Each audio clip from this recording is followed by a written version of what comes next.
Аузубиллахи Бисмиллахир-рахманир-рахим.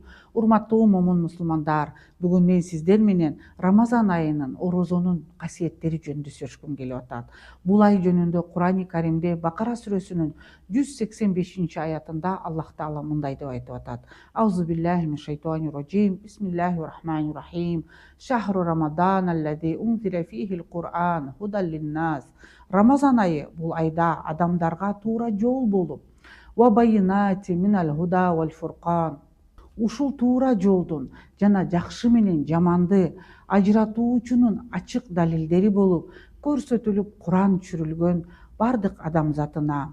Фаман шахида минкум аш-шахр фальясумху. Силерден ким ушул айга күбө болсо, ушул айга туш келе турган болсо, орозо туткула деп бардык адам баласына Аллах Таала буйруп атат.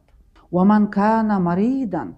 Ал бул айда бирөө ооруп калган болсо, ау аля сафарин, же сапарга чыкса, фаиддату минал аямил ухро, башка күндөрү санын толтурсун.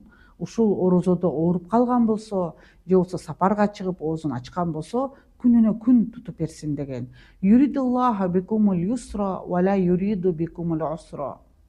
Аллах силерге жеңилдикти гана каалайт, кыйынчылыкты каалабайт. Вали тукмилу, санды толуктагыла.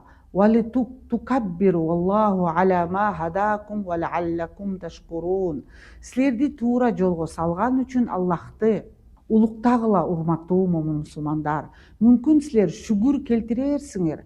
Касиеттүү айдын бардык соопторун алууга Аллахым сиздерди насип этсин. Анткени орозо айында биз сооп топтолуучу ай дейбиз. Ар бир секундуңуздарды текке кетирбей, соопту жыйнаңыздар. Көбүрөөк ибадат кылыңыздар. Орозоңуздар кабыл болсун. Саламу алейкум ва рахматуллахи ва баракату.